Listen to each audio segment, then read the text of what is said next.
할렐루야.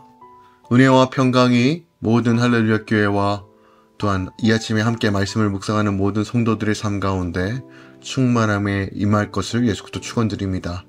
오늘도 복된 하루가 될 것입니다. 말씀과 성령으로 함께 믿음으로 걸어가는 이 아침 되길 소망합니다. 10월 23일 수요일 아침 예배 성삼위 하나님께 올려드립니다. 오늘 하나님의 말씀은 예레미야 24장 1절부터 10절까지입니다. 예레미야 24장 1절부터 10절까지입니다. 바벨론의 느부갓네살 왕이 유다 왕 여호야김의 아들 여구냐와 유다 고관들과 목공들과 철공들을 예루살렘에서 바벨론으로 옮긴 후에 여호와께서 여호와의 성전 앞에 놓인 무화과 두 광주리를 내게 보이셨는데 한 광주리에는 처음 익은 듯한 극히 좋은 무화과가 있고 한 광주리에는 나빠서 먹을 수 없는 극히 나쁜 무화과가 있더라.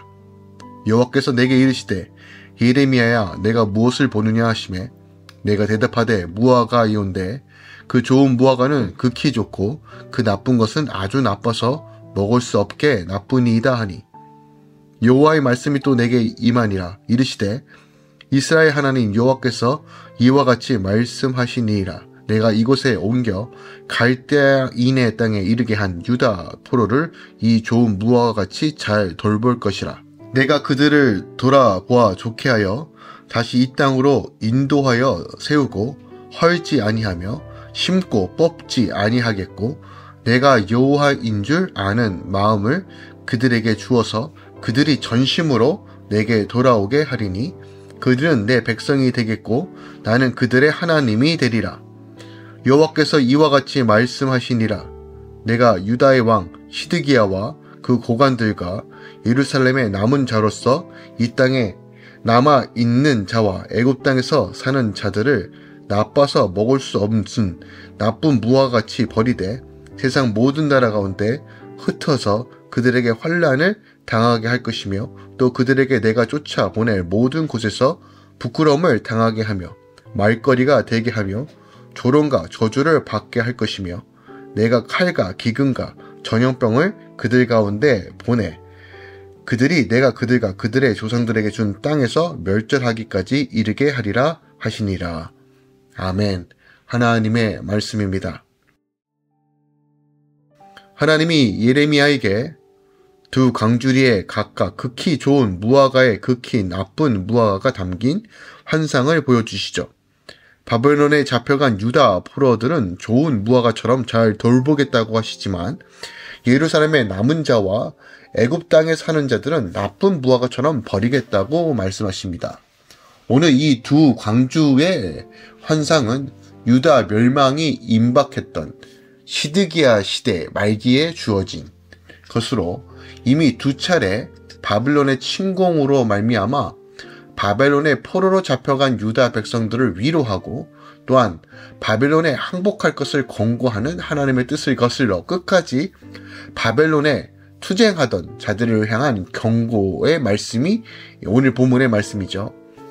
BC 605년과 BC 597년에 두 차례 바벨론 왕 느부갓네살의 유다 침공 당시에 많은 사람들이 바벨론의 포로로 잡혀갑니다. 그런데 이들이 바벨론의 포로로 잡혀간 것은 하나님의 뜻으로서 이들 대부분은 어떻게 보면 예레미야의 항복 권유에 순종했던 자들입니다. 당시 예레미야가 느꼈던 수많은 질타와 어떻게 보면 매국노 같은 이 메시지 있잖아요. 자신들을 공격했던 바벨론에 순순히 잡혀가라고 하는 어떻게 보면 당시로는 이해가 할 수 없는 그 상황 속에서도 하나님의 말씀 것을 믿고 순종했던 자들이 있다는 거예요.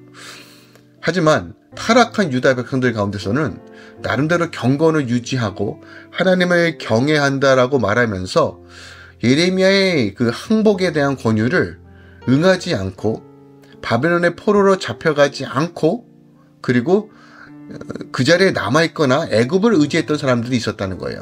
근데 오늘 놀랍게도 오늘 하나님께서는 바벨론의 포로로 잡혀갔던 자들, 그들을 통해서 하나님께서 남은 자를 통해서 다시 한번 하나님께서 좋은 무화과 나무를 맺을 거라고 약속하십니다. 이와 같이 오늘 우리가 어떤 상황이든 간에 내가 이해가 되지 않는 상황 속에서도 하나님의 말씀에 순종해야 됨이, 또한 이것을 들을 수 있는 귀가 있어야 함을 우리는 반드시 알아야 한다는 겁니다. 이 두 부류의 운명이 결국은 흑과 백, 복과 저주라는 개념으로 바뀝니다. 어떻게 보면 바벨론의 포로로 잡혀간 것은 어떻게 보면 저주로 보일 수 있고 멸망이라고 볼 수 있지만, 하나님은 그 길을 통해서 다시 회복해야 하는 역사를 보게 하시고, 또한 이것이 잘된 거다, 이것은 중요한 거다, 이건 하나님의 영광을 지키는 것이다 라고 생각했던 바로 예루살렘에 남고 애굽을 의지했던 방식은 결국 멸망당할 수밖에 없다는 거예요. 결국 이 두 강주리의 환상은 제2차 포로기를 지나서 다 그 후에 결국 성취되었다는 것을 보게 됩니다. 하나님께서는 자기 백성들에게 주시는 징계는 그들을 멸하는 데 목적이 있는 것이 아니라 그들을 연단하고 궁극적으로 구원에 이르게 함에 있음을 오늘 본문을 통해서 우리는 확인할 수 있습니다. 그러므로 하나님의 징계는 인위적으로 피할 것이 아니라 때론 고통스럽고 견디기 어렵지만 자기 정화와 연단의 기회로 삼고 감내하고 나아갈 때 복된 삶이 주어진다는 거예요. 무릇 징계가 당시에는 즐거워 보이지 않고 슬퍼 보이고 고통스러운 것은 너무나 어떻게 보면 당연한 겁니다. 하지만 연단 후에는 평강과 안식의 열매가 반드시 주어진다는 거예요. 하지만 하나님의 징계를 거부하고 바로 도망가고 자기 살 길로 살아갔던 방식들은 더 큰 고난과 어려움과 결국 심판을 맞이할 수밖에 없다는 것이죠. 오늘 본문에서 우리가 더 깊이 묵상해야 될 것은 무엇일까요? 바로 이제 이 고난에 대한 이해입니다.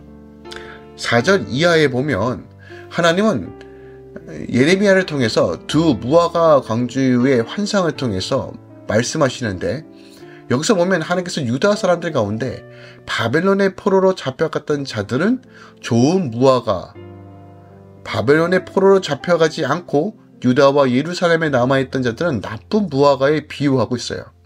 그러니까 하나님의 말씀은 당시 유다 사람들이나 오늘 우리에게 생각하기에도 굉장히 이해하기 어려운 말씀입니다. 왜냐하면 잡혀간 것은 하나님의 심판과 저주로 여겨지며 유다 땅에 그대로 남아있는 것이 어떻게 보면 하나님을 지키고 말씀을 지키는 것처럼 보일 수 있기 때문입니다.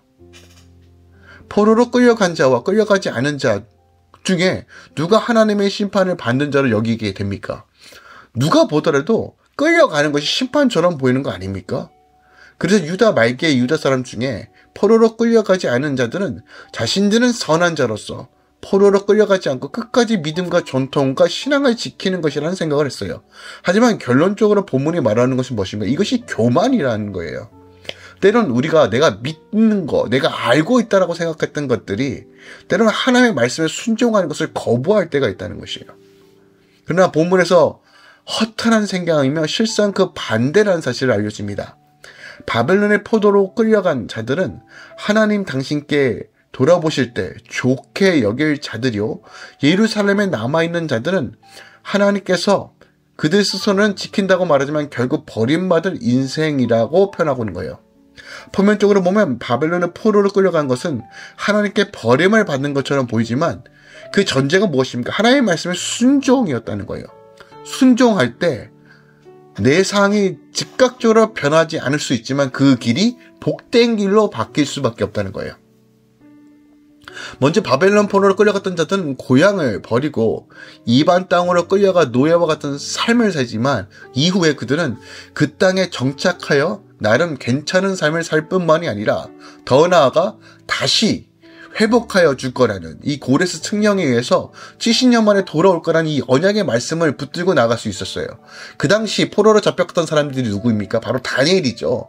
에스겔입니다. 또한 다니엘의 세 친구들 느헤미야, 에스라 같은 사람들이 그곳 왕실에서 인정을 받게 됩니다. 무엇보다도 그들 중에 대다수는 궁극적으로 완전한 멸망에도 보존되어 다시 하나님의 은총을 입어 훗날 그들의 고향으로 돌아올 수 있었어요. 그에 비해 스스로 힘으로 유다와 예루살렘에 남아있던 자들은 비록 당시에는 하나님의 은총을 입어 포로로 끌려간 것으로부터 보존되는 것처럼 보이지만 약 10년 후에 바벨론의 4차 침공으로 말미암아 완전히 멸망하게 됩니다. 자, 누가 남은 자고 누가 은총을 입은 자입니까? 바벨론의 포로로 끌려간 자들 아닙니까? 참 이 부분이 참 어렵습니다. 우리 삶 가운데 지금 적용해보면 과연 얼마나 바벨론의 포로로 잡혀가는 것을 선택하는 자들이 얼마나 될까요? 바벨론의 포로로 끌려간 자들은 하나님께 버림을 받은 자들이 아니었다는 거예요. 물론 그들은 자신이 버림을 받았다라고 생각했을지도 몰라요. 왜냐면 대부분 바벨론의 포로 생활에서 그들은 그들의 정체성을 잃었고 자포자기하는 심령으로 간 것도 사실이기 때문에 그래요. 그럼에도 불구하고 그곳에 다니엘과 에스겔 같은 바로 하나님의 말씀을 대언하는 자들을 통해서 하나님께서 계속적으로 역사하신 것을 보게 됩니다. 결국 하나님께서 하시는 방식은 우리 인간과 지혜의 계약과 경륜을 뛰어넘는 것이란 말이에요. 하나님께서 그들을 바벨론으로 옮기심으로 말미암아 멸망할 자들로부터 분리시키셨다는 것을 그 당시에는 알지 못했지만 후에 그들은 깨달았다는 것이에요. 이와 같이 하나님은 말씀하신 대로 이루시고 성취하십니다. 그러므로 때론 내 앞에 있는 고난과 어려움이 하나님으로부터 버림받았다는 것이 아니라 하나님을 의심하고 돌이키고 내 방식으로 살아가겠다고 그냥 하나님을 저버리는 삶이 아니라 모든 의심을 깨트리고 믿음을 더하여 때로는 고난과 어려움 속에서 하나님께서 나를 새롭게 하시는 과정이라는 것을 믿음으로 바라보며 나아갈 때 결국 하나님의 샬롬이 채워진다는 것입니다. 하나님께서 당신이 택한 이들, 남은 자들은 고난을 통해 연단하시고 그들로 합당한 삶, 의로운 삶, 죄를 멀리하고 선한 일에 열심을 내는 삶을 살도록 만들어 가신다는 것이에요. 이것이 성경 전체에서 흐르고 있는 하나님의 놀라운 원리와 법칙이라는 것입니다. 여러분 어떤 상황 가운데 계십니까? 어떤 환경과 마주하고 계십니까? 그 상황 가운데 기억합시다. 주를 기억하고 주의 말씀을 붙들고 나아갈 때 역사가 나타나는 것입니다. 오늘 하루도 하나님의 기적을 맛보는 하루가 될 것입니다. 기도하겠습니다. 사랑하는 주님 감사드립니다. 오늘 무화과 두 강줄의 환상을 봅니다. 지금 당장 이해가 되지 않아도 내가 하나님의 말씀을 순종함으로 나아가겠습니다. 하나님, 주님께서 말씀하신 대로 가겠습니다. 내 고집과 내 생각을 내려놓고 주의 나라를 세워가는 일에 주여 은혜를 더하여 주시고 분별할 수 있는 지혜와 능력을 더하소서. 특별하게 우리 다음 세대들에게 하나님의 복을 더하여 주시고 권세와 능력으로 덧입혀 주시옵소서. 이제는 우리 주 예수 그리스도의 은혜와 우리 하나님 아버지의 놀랍고 지극하신 사랑과 성령 하나님의 교통 충만 역사하심이 이제부터 영원까지 함께 계시길 간절히 축원하옵나이다. 아멘.